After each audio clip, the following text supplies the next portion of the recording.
So we were leaving on the 12th, and my visa expired on the 10th.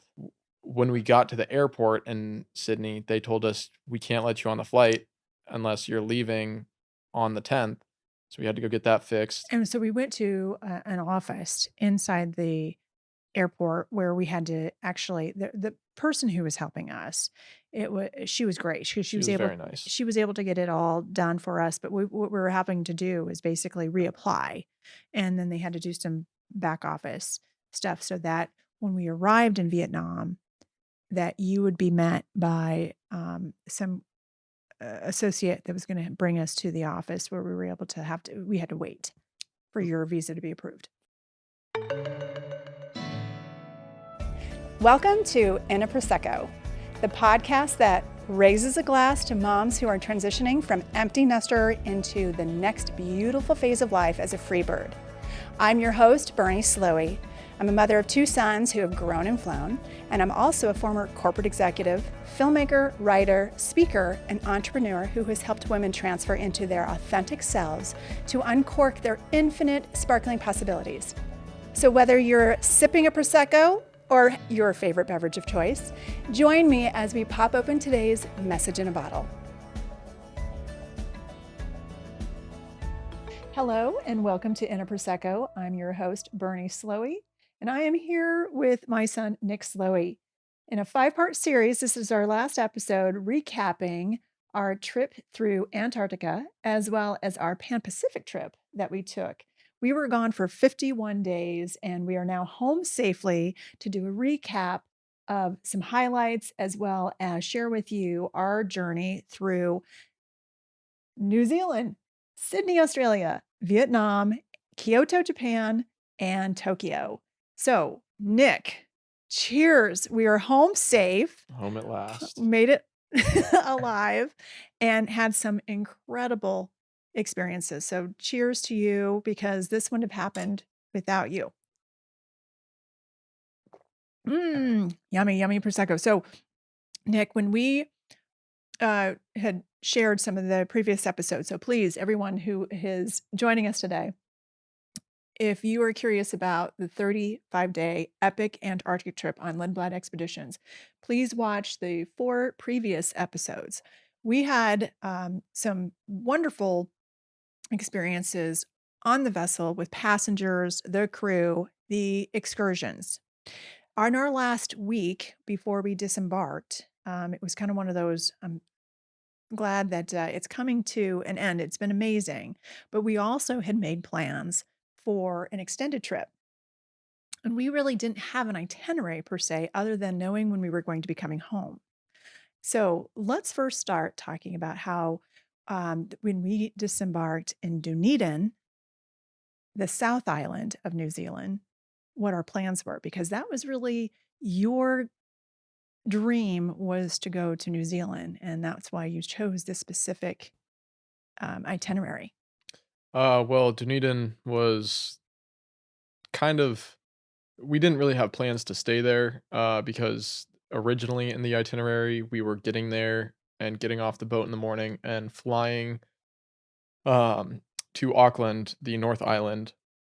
So we really weren't supposed to have a whole ton of time in Dunedin, about half a day, and that half a day consisted of a bus tour and, um, a lunch and then the flight. But one of our ship's one of our ship's azipods, one of its engines ended up going out, and we were unable to go to any of the sub-Antarctic New Zealand islands.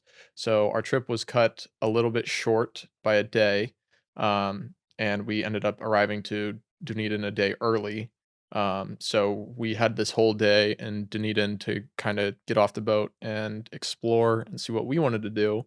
Um, and our first thought was to go get all of our extra winter clothes out of our bags and home. So we took it all, boxed it up, and sent it, or we took it to a post office to see how much it would cost to send back to the United States. and it was a crazy amount. It was $1,400 for 3 boxes because you had a box that you were gonna send your winter clothes and the parka, and Mhm. mine too, and then we were sending your brother, Jack, parkas that we got as gifts from fellow passengers that they weren't going to use, and we knew that Jack would like to be able to have to orange and for his skiing, so we were gonna send that home to Colorado. $1,400, and we said, "No way." Yeah, so thankfully we had a very nice Uber driver. She ended up recommending us to go get a suitcase just down the street. Ended up spending $70 on a suitcase. And were able to pack all of that stuff in there. And we had 3 suitcases with us that were packed basically full to the brim, carrying them around. But it was much better spending the $70 on an extra suitcase than it was $1,400 to send the clothes home. Um, It was just so really a minor inconvenience to have just an extra piece of luggage, but I was really impressed that you and I both on a 51-day trip were able to get everything in 2 bags, and then it was just the winter clothes, and additional parkas that we had for the 3rd piece of luggage, and it really didn't cost us that much. We'll go into, like, really, it was just one time that we paid for the extra luggage, but what was interesting about that is the whole experience of going through uh, the post office and thinking that we would be able to just ship it back. So definitely a recommendation for those who are planning to, if you have any reason, just know that international shipping is going to be 3 or 4 times the amount that you think. yeah, it's a crazy amount of money there. But after we did that, we kind of had the day to ourselves. We walked around and explored Dunedin. We saw a Japanese garden there. Then we went to the what was it? It was The the Founders Museum. Founders Museum for New Zealand. Saw a bunch of cool things there, like of the time period, kind of going forward. So we saw all of the like first fridges that were there, the first computer that was on the South Island. It was actually a really cool museum in my opinion. But It really was. And yeah, Dunedin was also um, founded a little bit by the Scottish group of hmm, founders. yes, they, It's considered the Edinburgh of New Zealand, yeah. Uh, or there's Edinburgh. there's a lot of cool history just throughout New Zealand, and they've done a really good job finding the history behind that and incorporating the indigenous cultures down there with their museums of the original settlers, I should say. So that was cool. And then we continued on, saw the college campus there, which is, I would say, the main attraction of Dunedin. Dunedin. I Dunedin. know, I do the same thing. Dunedin. It was a beautiful campus. It was it was pretty. It was a long walk through to the botanical gardens. We didn't know that we were walking through the campus until the following day when we kind of did a tour in reverse of everything that we had We'd already done seen. the previous day. So that half day tour that we had was kind of just a reiteration of what my mom and I did the previous day unknowingly. So we went back to the botanical gardens, drove through the campus. We did get to go on a bus up to a very nice lookout over basically the entire town and saw the rolling hills of New Zealand for the first time, which was spectacular. Oh, stunning. Just all of New Zealand. And one of the when we had our last night on Endurance, we actually went to a surprise birthday party for our friend Bill. And it was a great way to kind of have a little bit of a send off. Oh, absolutely. It was But a I, good I goodbye. it was a lovely goodbye, but I will tell you that the night before, where the crew band played for us, and they were so good, just absolutely enjoyed that too. But that night, you were on fire. I was You enjoying myself. yes, you were the life of the party, and it was just so much fun. And so, Nick, if we think about like what maybe some highlights from the cruise, just name a few highlights that maybe you want to share with the viewers and listeners. Well, I mean, biggest highlight that I have would be stepping foot on Antarctica for the first time. Um, we were in the northern peninsula, or nah, we were in the peninsula of Antarctica, and there was this small little landing that had a small colony of penguins there. Um, The Adelie penguins. the Adelie penguins. There's a singular chinstrap penguin there with them too. That was on Um, Peter Island. hmm So we got up there with the little Zodiac, got on the island for a little bit. They didn't allow much time for us because there was only one group that could go on at a time, and they had upwards of 15 groups, something around that they had to get on the island. So when we were on there, we were there for a little bit, saw it all, took some pictures, and then head back out. But while I was taking pictures, I found a little penguin friend, um, and started waving my arms at him, and he started waving his arms at me, and when it was my turn to leave, he kinda chased after me and seemed like he was waving my Zodiac goodbye, so It that was was so cute. definitely the biggest highlight. A few other highlights would just be, like, going to a first wedding on a boat. That was really fun. That was a great little introduction to weddings on boats, 'cause apparently from the captain, they're pretty common. So in my journey throughout traveling on ships, I expect to see a few more. Um, That was great that we were invited to that. it was so much fun. I asked the captain who officiated the wedding how many he had done, and I think it was his 7th wedding. Wow, yeah. He's done quite a few, and he's a relatively new captain as well.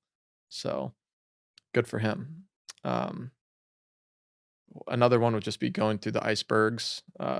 When we first got through Drake's Passage, I was one of the only people up and about, so I went to the hot tubs and I was sitting there on the back of the boat, sitting in a hot tub, watching these giant pieces of ice kind of float by, and you realize you're now in a very remote part of the world.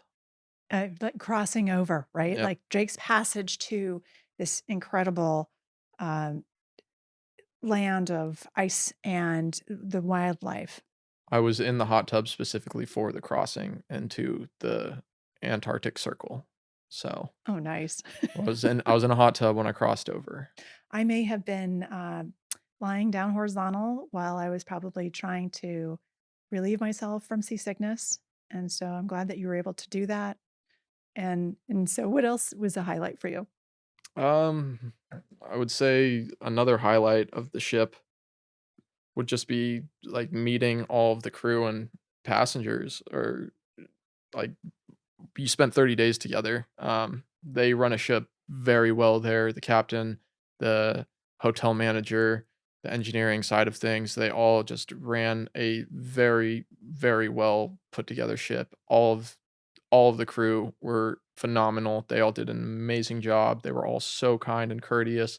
It felt like we were all like genuinely good friends by the end of the trip. And then all the passengers just had such a good attitude. They were all there for the right reasons. They were all so kind and nice. The first couple days, you could kind of tell that people were starting to open up, but by the end of it, there was just so many smiles, and that birthday party at the end was just it was great to see how many people had really connected over those 30 days. That is absolutely true, and Nick, just for those new to the show or listening to this for the first time, and this is the last of the 5-part series, but you are a deckhand with Lindblad Expeditions. And so you know what it is like on the other side to be able to see from a crew perspective of the inner workings, the behind the scenes. And then this trip, you were the passenger. This is a perk that you were given, that you were awarded to be able to go on this. And you also had other crewmates. Yes, and all of my crewmates agreed that the boat that we were on, the Endurance, was one of the best run boats that we'd ever seen. So, props to them, props to Captain Wood and, hotel manager Petulia. They're I fantastic. concur. Really, you do see the leadership and how all of them work together cohesively. And let's just talk really quickly about the naturalists and the photographers, because being in an excursion or an expedition cruise, we had received lectures on a daily basis to learn about the wildlife and where we were going, the history behind all of the explorers that made their discoveries. The Endurance was named after a ship, Endurance, that sank.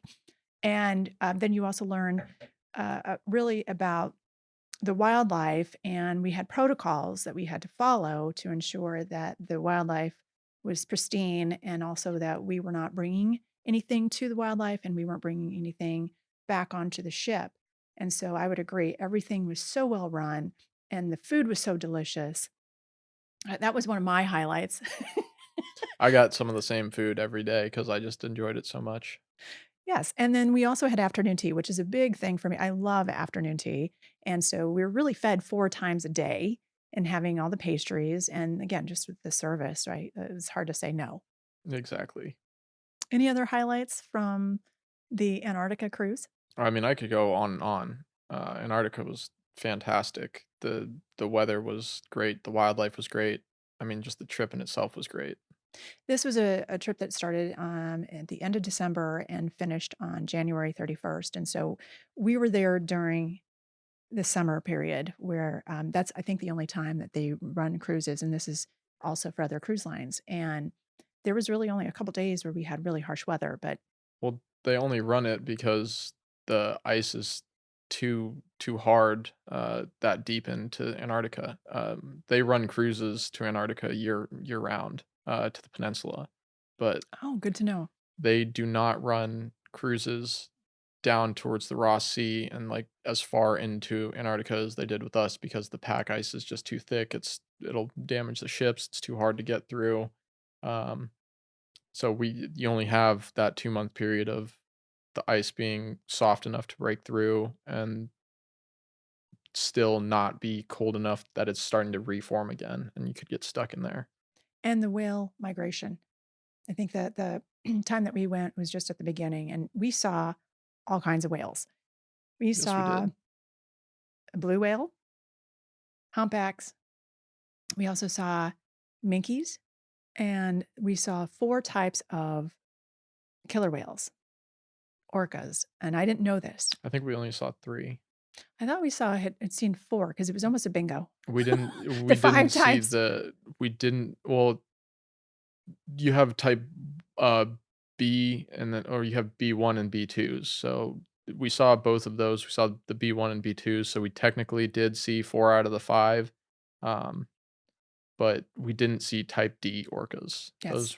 Those are the rarest to see. Those are the ones that we would have seen at in the Drake's Passage or coming up to New Zealand, but we didn't see them. I So think February is the time to be able to see all of the different, killer whales, but what we learned so much from the naturalists, again, but, like, having this knowledge, where we could convene in the lecture room, and these naturalists are top notch from National Geographic, and then the photographers, where we were able to learn not only how to use cameras, but also I learned so much on my phone and how to utilize the phone best and what to record, how to record it, taking photos. That was phenomenal. And so the education that came from it, not just the experience itself, and we were entertained, which is always nice to be able to have experiential, the entertainment and educational piece. they really took care of us on board. They knew what that 30 days was basically gonna entail, and they hit all the boxes for everybody that was on board. When I was looking through photos, it actually made me sentimental because I did enjoy all the cruise so much. And so I definitely, I will say, they say that if you are on a cruise, you plan to gain a pound a day. So we were there for, really 31 nights. And I wouldn't say that I gained a pound a day, but I sure did feel like I did.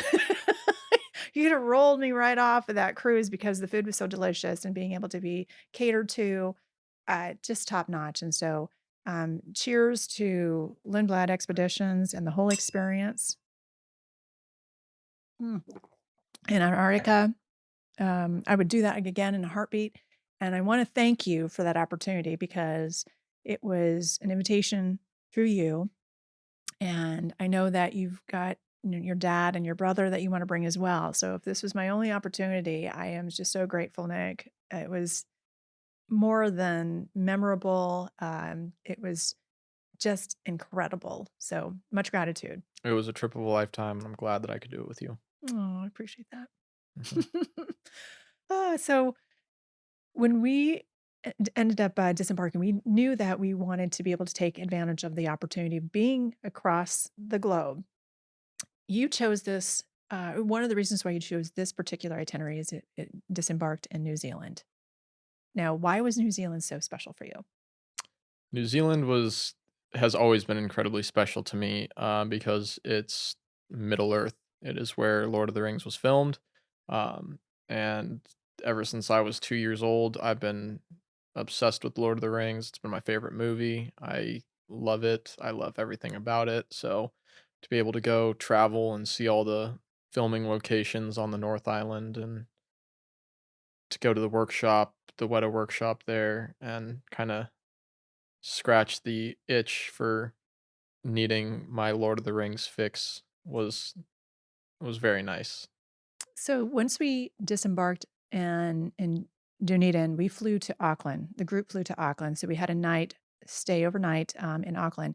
But when we landed in Auckland, we decided to go ahead and get our rental car so that we'd stayed overnight in Auckland, and then the next day we were going to head out and start this land voyage. You know, we'd completed the sea voyage, so now the land voyage, and you were able to drive on the left side of the road with the steering wheel on the right side with ease. And I was very impressed that you were able to do that. But you really were able to also decide on our itinerary where we were going. So where did we start off? Leaving leaving Auckland, we were going down to the Glow Caves of Waitomo. So we had like about a 3-hour drive from Auckland to Waitomo. Um, so we decided to leave a day early because the Waitomo Glow Caves were a very early morning thing. We were going blackwater rafting in the caves, and that was starting, I believe, at 9 a.m. So we didn't want to have to wake up at 5:30 to go drive to get here on time. So we left the day before to go and stay at a hotel right outside of. It was actually inside of Waitomo, right next to the place that we were gonna meet up at. It was a little lodge, and we got there, it was basically, like a lodge at a camp. It It was was glamping. yeah, it was like a log cabin, not not very, not what we were expecting is what Well, we I'll had just say. come off this like incredibly beautiful and top of the luxury liners of cruise ships to, okay, now we're gonna, and then we had a nice hotel in Auckland, and then we go to the Waitomo Caves, and then we're in a tiny little room that had less of the kind of Nothing really luxuries to be worked in experienced. that, place. It was a good place to kind of settle down before the Glow Caves. The owner was amazing. She was fantastic. She was very helpful with us before and after. Just the place itself, like, nothing was really working. TV didn't work. The heater didn't work. The AC didn't work, the fan in the bathroom didn't work, it was just, like, rattling way too loud, and the fan actually didn't work, but that was still fun. That was besides the point because it was, like, you got there and you were just happy to have a place to be for the night because we were kind of wiped out from doing, our packing up and flights and getting to where we needed to go. So after settling down there, we did the, blackwater rafting, which had us get on wetsuits. Um, What was that called? It's called Blackwater rafting, but there was another term for it.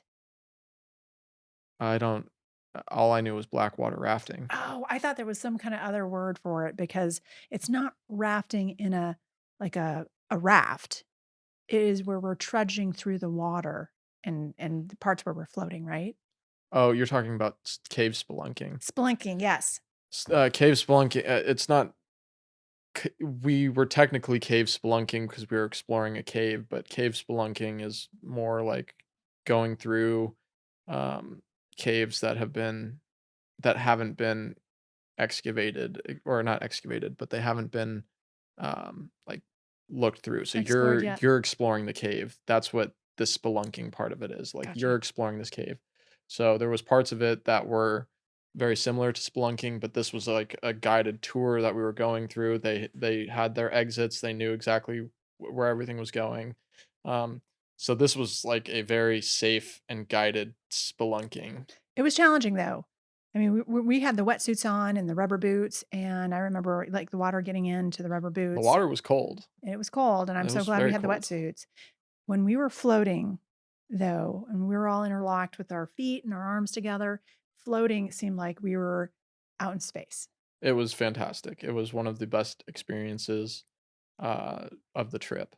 Floating through, like, on the tube in the water felt like you were weightless in gravity, floating through the stars, and then they had a second part where you were trudging through the water that was basically up to your neck, and it felt like, again, you were weightless on the moon, kinda bouncing on the rocks as you kicked up and floated towards where you're gonna land next.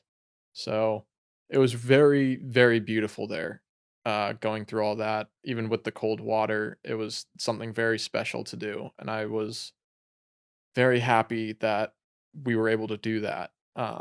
I had a friend on our boat, though, that said that we could do that and go to Hobbiton in the same day, so we were kind of rushed on time. We did the morning, uh, blackwater rafting, and then we had to get over to Rotorua and, uh, get a hotel and get to Hobbiton. So, we ended up driving over to, I think it was actually called Matamata, is where we stayed. We stayed at a place called Matamata for the night. So we got there, dropped off all of our bags, and then went directly over to, Hobbiton. Okay, now explain what Hobbiton is. Hobbiton is a movie set for The Lord of the Rings and the Hobbit movie, where the hobbits live. And I mean, this the Hobbiton is the Shire, is in the Shire, and Isn't it the only movie set it is the existing? only movie set that they had, and that's because Peter Jackson demolished it after filming Lord of the Rings. Like, he demolished all the Lord of the Rings sets, but then he had to rebuild it for making The Hobbit. And in order to do that, he had to talk to the owner of the land, Right, the farm owners. and they were tired of people coming up and asking them, "Hey, can we take pictures on your land dressed in wardrobe stuff?" So, they came up with a plan that if Peter Jackson was gonna remake Hobbiton, as a set, they were gonna leave it open so all the people that were continuing to come through could go live out their And Lord of not the bother Rings them. fantasies. Yeah. So, But it's actually a brilliant business plan because they are in partnership with Peter Jackson, and to be able to have, I mean, you see the fan base. It was completely packed, and anytime, so if you're going to Hobbiton, you really do need to plan ahead of time to purchase tickets because it sells out. I mean, how many years later has it been with Lord of the Rings and The Hobbit, and it is still selling out? it's one of the focal points of New Zealand. If you're looking up things to do in New Zealand, Hobbiton will come up as one of the very top choices. And it's beautiful. It's very well done. The art there is gorgeous. The way that they explain everything, even if you aren't a huge fan of the movies, is fantastic. It's just a very well designed set piece. So I was very happy to be able to go and kind of live in the world for a little bit, um, and kind of experience what they would have been able to experience, even if it was just fake prop sets and stuff. It was still very cool. You bought some things and you were able to fit it into your bag. You're like amazing, like how you are able to pack because again, we're limited in our our space in our luggage, and you got some things, and then we had continued from Hobbiton because you had mapped out our pathway because it wasn't just going to movie sites. I mean, you were going to places that had been filmed for Lord of the Rings. And so we ended up going to Hobbiton and then we drove to Rotorua. Mhm. Rotorua was next after Hobbiton, staying the night there, we went to Rotorua. Um, there was no filming sites directly in Rotorua, but there was, we had a friend from the boat, Annie, who gave us some things to do, and she said Rotorua is the place to go. And she was absolutely correct.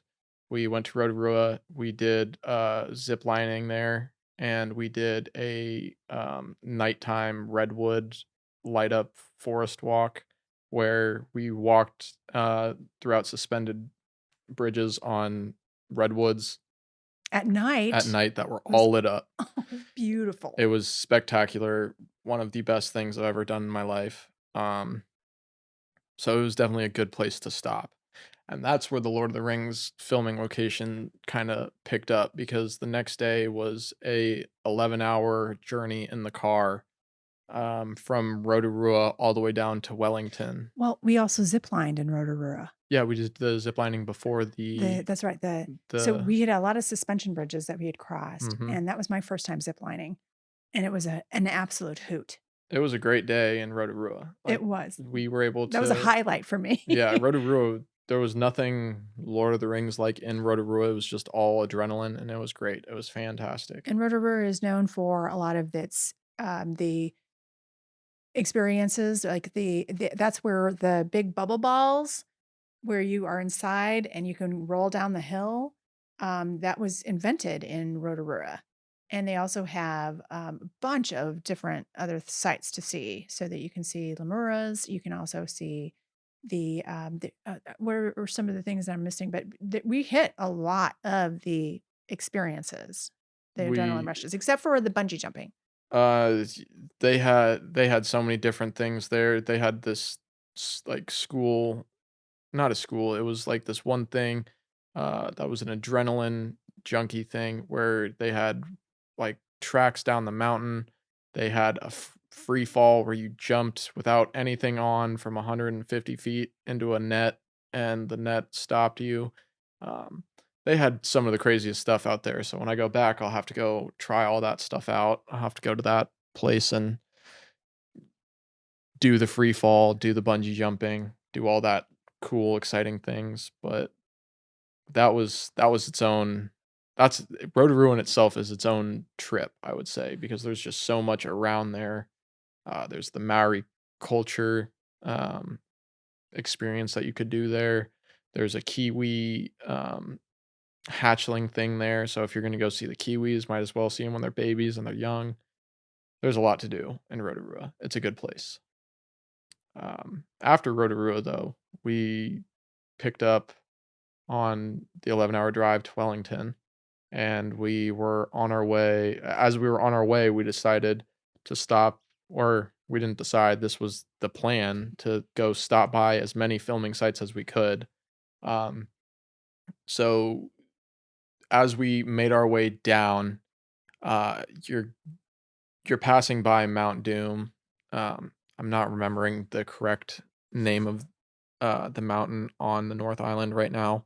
But as you're driving through that mountain, you get to go see two beautiful waterfalls, and those were Mm. two separate filming locations. So on the west side of the volcano is the first waterfall, and then you kind of make your way down southeast and hit the second waterfall. And unfortunately, on our day, it was very foggy, It was so rainy too. we It was in the summer. We're in the summer season, so there's a lot of rain. I mean, it was beautiful to go see the filming locations, and the drive to all the locations was absolutely stunning, but since it was so foggy, we couldn't see the mountain, and that was kind of what we were banking on as we were driving through, just like, "Oh, we don't have to go climb the mountain, we'll just be able to see it for majority of the drive." That unfortunately was not the case, but, it was okay, it gives me a reason to go back. So we drove through that, went farther down south, hit a few more just small filming locations where they were able to get small shots of different things. Our next big stop, though, was a river. So we stopped, we got out. There used to be bungee jumping at this river. It unfortunately closed down due to COVID, not getting enough people coming through.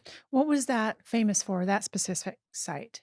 That site was one of the four filming locations for the Anduin River.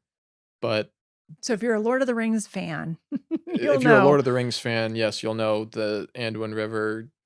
If you see if you go there and you visit it and then you see what you're seeing in person, you'll absolutely know exactly where it is in the movie. You'll know exactly what's going on because it's one of the most breathtaking places in the world. It's a river that basically cut directly down a mountain. It's the cliff faces are like solid and straight up. Yeah, very It's distinct. it's incredible to see just how perfectly this river kinda cut down this mountain over the years because those walls are flat going up and down. So that was beautiful. That was amazing to see. And the drive there through all of these rolling hills and tree overhangs was just spectacular to see. You had the mountains in front of you and you had the rolling hills on every side and you were cutting through hills as you were driving. They cut through hills to make the road.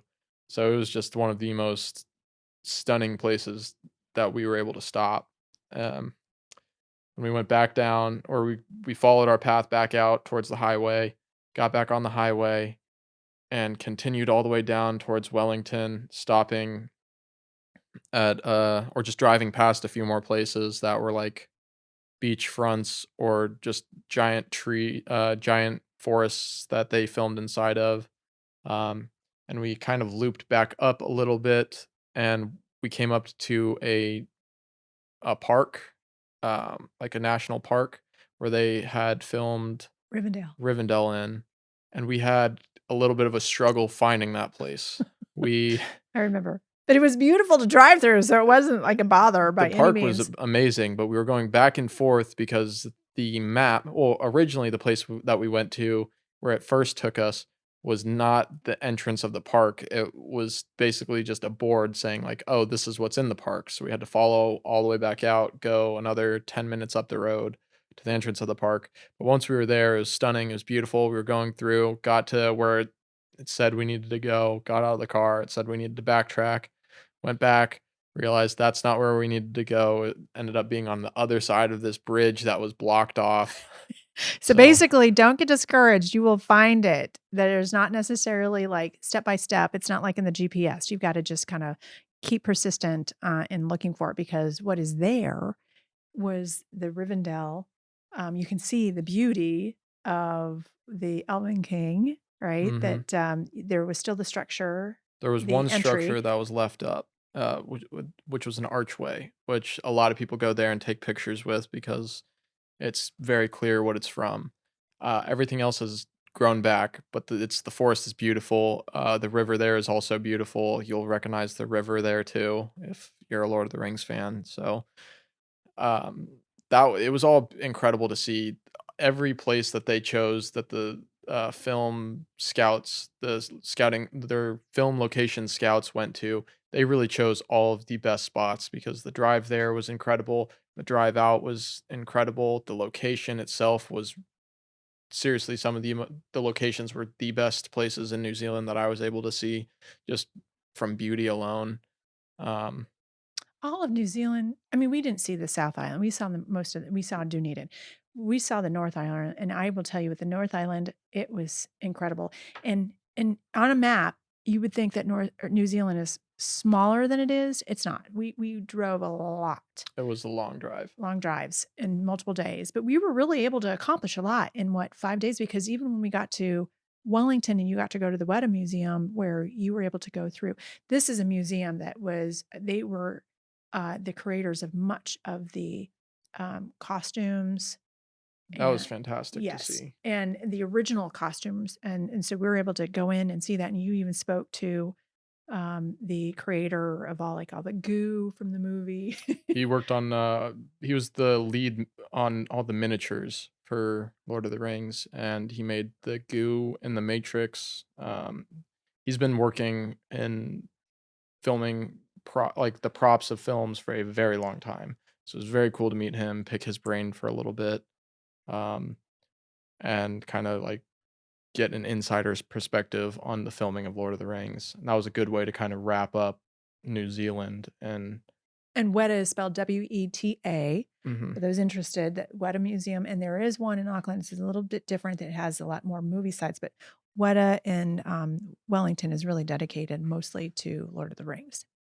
Yes, it has a special like Lord of the Rings feel to it. That's like their Lord of the Rings location, but both the locations will talk to you about like the making of filming props and uh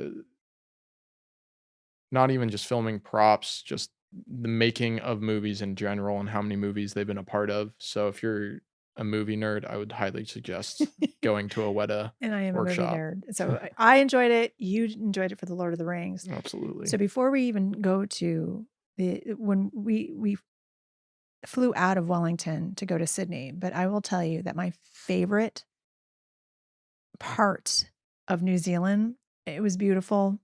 I loved seeing everything that you were excited about. My favorite thing was the car time that we had and our conversations. I absolutely love that.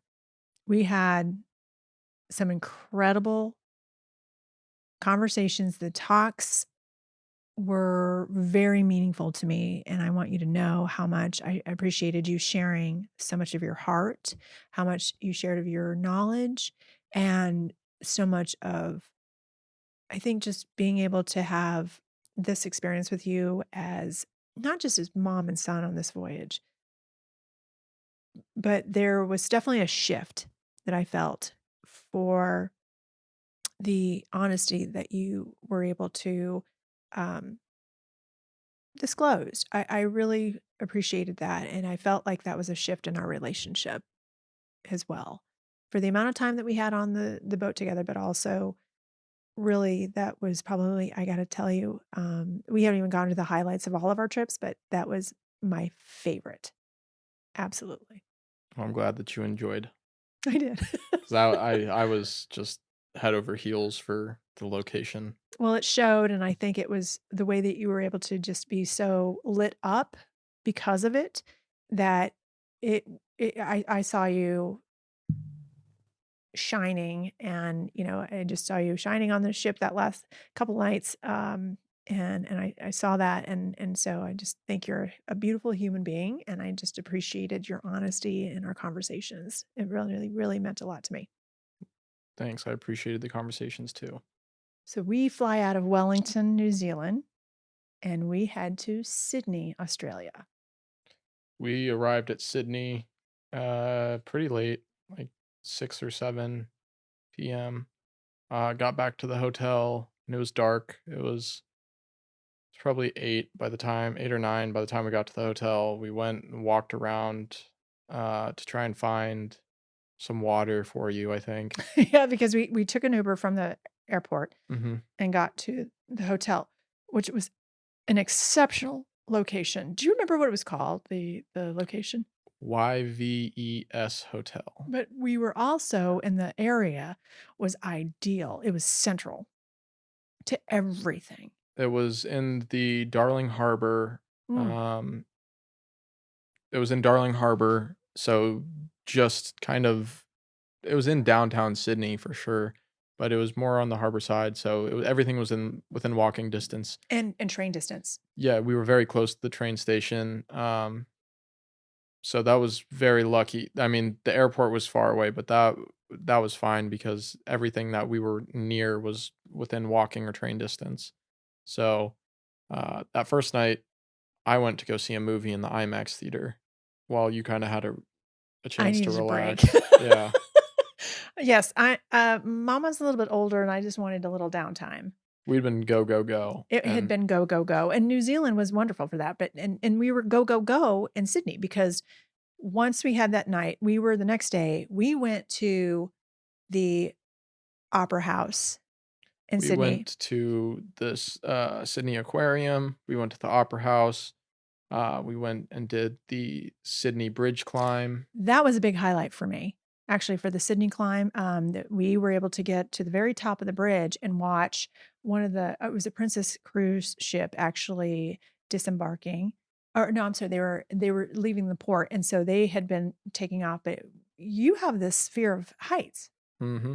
Yep. And you were able to still do it, and what do you call it that when you say that you're afraid of and we've done a lot of stuff with the zip lining, all this stuff, and we went to towers. We went to the Sydney Tower, all these things that they're heights, but you call it Oh, it's just left my brain. we'll come back to because you have this fear of heights, What is it called? but you just push through it, and so we're at the very top of the, Sydney Exposure Harbor Bridge therapy. exposure therapy. That's what it's called. We were at the top of the Sydney Harbor Bridge and taking photos, and we were able to get through that, and then the next day, we met up with our shipmate from the Endurance, Annie, who took us to the Blue Mountain. Yes. I mean, it was another foggy day, rainy day. So as we were driving there, she told us like, "Hey, heads up, we're not gonna be able to see anything. Are you sure you don't want to go do something else?" Um, but we were pretty adamant that the Blue Mountains would be very cool to go see. Um, so she drove us about an hour out over to the Blue Mountains. We got there, we could see one of the three Blue Mountain heads With just the barely. 3 sisters The three sisters. and the magnificent, waterfall. Well, this was before we even got on the cars. So we showed up. Annie, The our cable friend from cars. the boat, yeah, walked up to even see if this would be something that was worth doing. Or no, she walked up to see if they were open. So we were just watching, and we could see, like, through just barely the wisp of clouds, we could see one of the three sisters' heads. So she said, "All right, they're open. Let's go do it." We got on one of the cars that took us across the like kind of what was it a gorge or Yeah, it was so because we were able to see that, and then even at the end of the day, I mean, we took a walk through some of the shopping areas nearby, and even though we weren't able to see very much, but what I thought was so cool is that when the fog comes in, it, like, forces you to see what's in front of you. it was cool because the gorge it didn't feel like there was fog when we were going over it. It was just this vast open thing, and if you looked up, you couldn't see anything, but down below you was just giant like this bottom this big fall that was clear and you could see the waterfall dripping down. And then he said we were super lucky to see that because it was raining so much and normally it was like a little dribble and that it was a pretty decent waterfall that was going. So it was I felt like we were lucky despite not being able to see it, a lot of the Not to see the stuff. Blue Mountains and the 3 sisters, It but that night, we connected with, 2 shipmates of yours. oh yeah.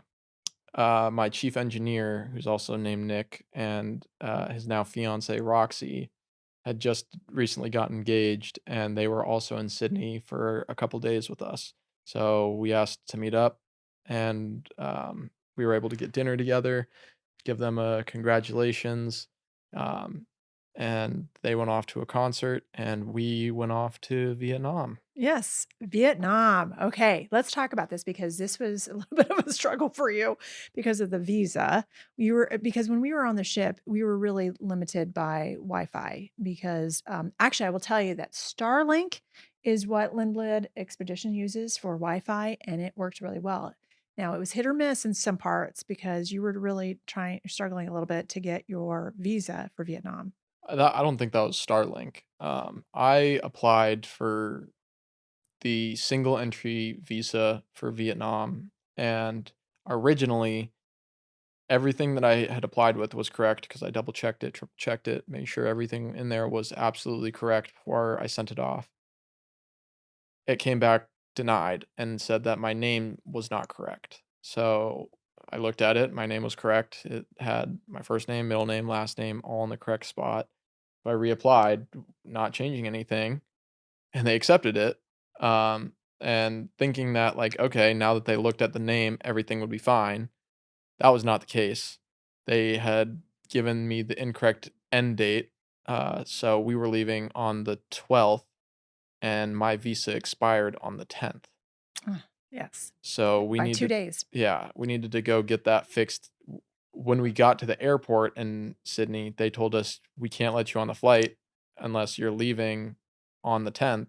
So we had to go get that fixed. And so we went to, an office inside the airport where we had to actually the person who was helping us, she was great. She She was was able very nice. she was able to get it all done for us, but what we were having to do was basically reapply, and then they had to do some back office stuff so that when we arrived in Vietnam, that you would be met by, some, associate that was gonna bring us to the office where we had to wait for your visa to be approved. From what I was told, I was getting I was getting a separate visa than you. I had a completely different visa than you, And I'd already had a visa from my trip in 2019 that was a 5-year visa, so I didn't have to reapply. but I was also getting like a completely different visa than somebody that would originally be applying for the one-way visa. Like this visa was a very strange visa that was like a circumstantial visa. Right, and I think this is because we went to Vietnam. We deviated from our plans because we wanted to go to Singapore originally, because Nick's goal was to hit all 7 continents by the end of 2024. So we were gonna go to Singapore, but instead we deviated the plans to go to Vietnam because my half brother had passed away during our cruise, and so we wanted to check up on my nieces. So we booked our flight to Vietnam, but that required you to get a visa.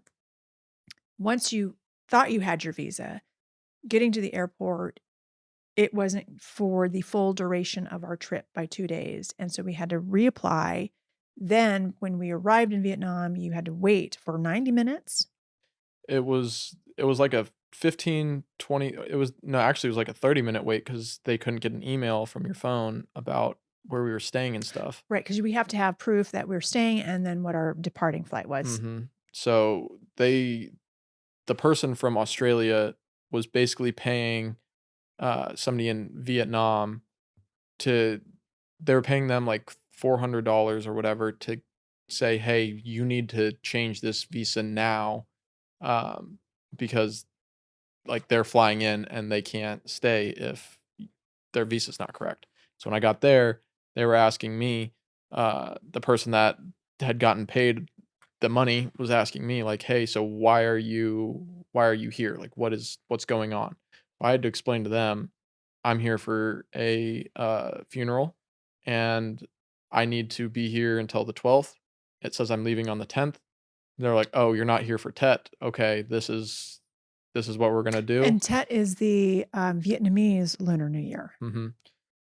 So when I told them I was there for the funeral instead of Tet, they were taking care. They went back there. They took care of another person who was grouped with me who had the same issue I did. Um, With the visa not being extended to the time that they were mhm. actually staying, the duration of their stay. But theirs was taken care of before mine was. It was sent off. They had a different issue than I did, so I had to wait for them to basically create a different visa for me, instead of extending it or uh, changing the current visa. They had to make a whole separate new visa for me, which is why it took so long. But by And the time you did finally get it, we met up with our family members, my nieces, Iris and Trudy, your cousins. This was your first experience in Vietnam. This is my birthplace in Ho Chi Minh City. It was Saigon when I was born. It meant a lot to me to be able to go and be with my nieces because my half brother had died. And it was your first experience there. And your cousins spoiled you rotten. yes, They they did. loved meeting you. We had a little hiccup because you ended up hurting your back. It was just I still don't know what happened. It was just one day A it's fluke. yeah, it started like barely hurting and a side that never hurt. Um a part of my back that had never hurt, and then it crippled me to the point where I couldn't stand up straight, and my mom felt my back, and it was just like a heartbeat spasming. So I Well, was bedridden. we have to go back to Vietnam and do it a different experience, but it was good to see family, and you were able to meet your cousins for the first time. You were able to see my birthplace for the first time. Now we will go back as a family to re-experience it. And my highlight though in Vietnam was the food Oh, was so good. amazing. Yeah. So good. Really, really good food. And we're like our your cousins, my nieces were so concerned about making sure that we liked the food. They found Michelin rated restaurants. And the pho was exceptional. The banh mi, yummy, yummy, yummy. Just spoiled to death, right? So it was so good to see them. And I'm glad we had a chance to stop there because from Vietnam, we then went to Japan. And because of all the wonderful passengers who are well traveled from our cruise through Antarctica, we had such great suggestions and input that we decided instead of just going to Tokyo, that we were going to actually fly into Kyoto. And Kyoto was beautiful. It was stunning. The gardens and the temples there were just amazing. I mean, the Japanese culture in itself is just something that I admire incredibly. So to go there and to see all all of the station, the ramen, the Kyoto Tower, all of that stuff was just absolutely amazing. When we arrived, we because of your back, we actually had a driver meet us so that he could drive us. Tad Tadashi, Mhm. Mr. Tadashi, Tad, drove us through several sites of different temples and shrines, but he also shared insight on what the traditions were. And so that was really cool to be able to understand. Like when you come up to a temple, these are the protocols that you have. And so when we went to the bamboo garden, we're going to have a list, by the way, of all of the. I sign up, please, to get our travel itinerary because this is actually input from very well traveled people throughout the country or throughout the globe. And so what our travel plans were feedback because when we went to our second half of the trip, it wasn't like we had it specifically planned out. We only knew that we were going to be flying home from Tokyo. And so this was based on so many people saying, you got to go to Kyoto. And so we will provide our itinerary through Kyoto and all the different gardens and temples and shrines that we went to. But we learned so much about the Japanese culture in the way of like the traditions that you follow. And I think that's what you so much admired as far as this is how you clean your hands before you go in and enter a shrine or a temple in all the things that we saw, but we had such incredible ramen Yes. from the ramen street that was inside the Tokyo station that we were just right across the street from. Even the 7-Eleven ramen was amazing. Even the ramen you got from, like, the convenience stores on the side of the street was amazing, but that Kyoto station ramen was something to die for. Oh, so good. And that the Kyoto, I will say that what I appreciated about it because towers seem to be the theme of our Pan Pacific portion of the. We did that in Sydney. We did that in um, I wanted to take you to Vietnam, but your back hurt, but we I did that saw the tower in Vietnam with out from the Iris. outside. But Mhm. then we went to Kyoto and did the Kyoto Towers, the big tower there from inside. And then we went from there, from Kyoto, to see all the gardens, which was amazing, and the wonderful food. And then we finally got to Tokyo. And Tokyo is 15 million people. Kyoto is 1.5 million. Tokyo is 15 million, and how vast Tokyo is. So in Tokyo, we arrive and we're able to get to this train station. Thank goodness you are a master navigator and able to just tell us, like, okay, this is where we go next. This is the train we need to catch. This is where we go. Because we took a bullet train from Kyoto to Tokyo, which was a highlight for me to be able to take that bullet train. And we weren't even going as fast as it can go, but it took us 2 hours from Kyoto to get to Tokyo. So, talk about Tokyo a bit. Tokyo was very interesting because, there's so much to do there, uh, because there's so many people. It's an incredibly busy place while also being incredibly, like, quiet and respectful. Like, people have their places that they need to go to, and there's people that will get to where they need to go. Like, the buses or the trains are crowded. When they need to get on a train, they will jam it, like, jam-packed tight, um, which is great. Like, they're very respectful. They're not Well, everybody is just very nice when it comes to that. there are things that you do in Japan where or you don't do in Japan, right? You don't eat and talk, or you don't eat and drink when you're walking.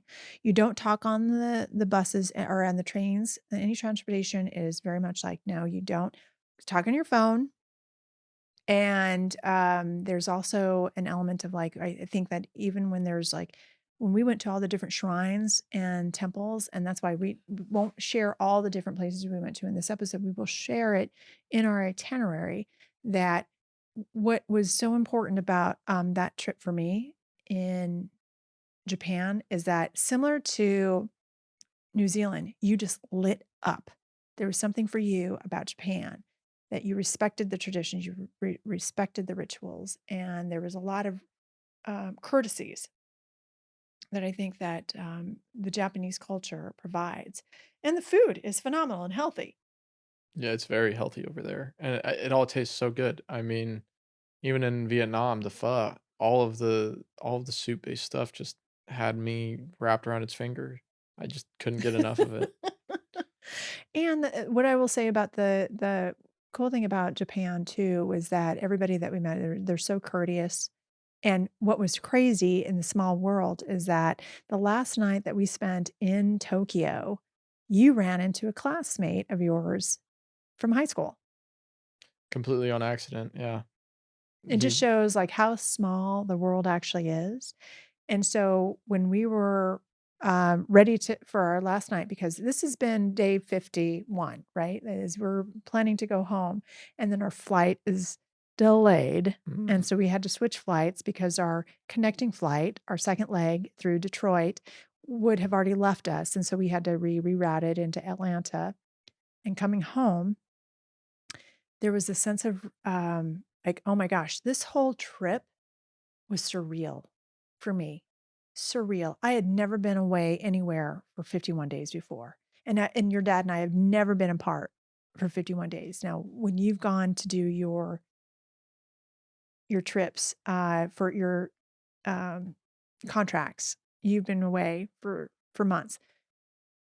What was cool for me though is that coming home, and we had to come to a screeching halt. So it was a little bit of a surreal moment, and that you were we I think I don't know, I can just tell you that for me, it gave me this wanderlust and realizing that there's still so much of the world to explore.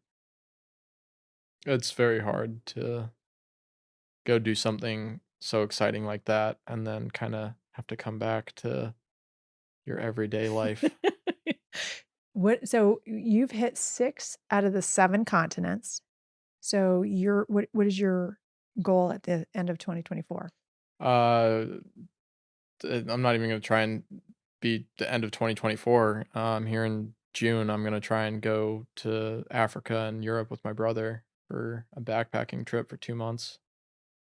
And now that you've hit the South Pole, you plan to hit the North Pole. Yeah, so I can I mean, uh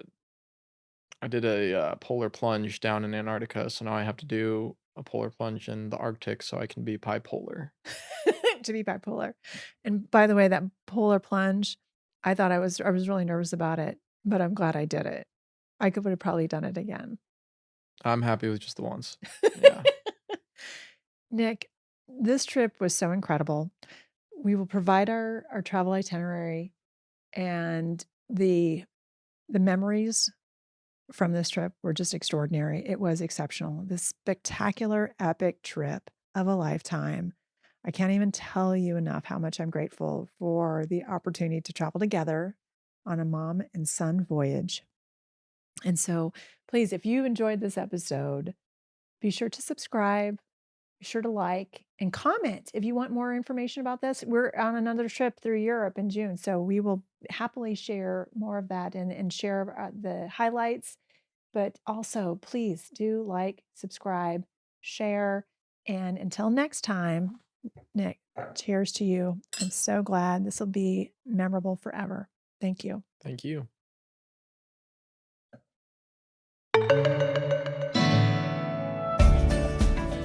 If you enjoyed this episode of In a Prosecco, be sure to subscribe so you're notified when a new episode is posted. Rate and review the show, and please do comment and share ideas for topics that are important to you. A friend who cares is a friend who shares. Here's a toast to you on your re-inspirement journey. Cheers.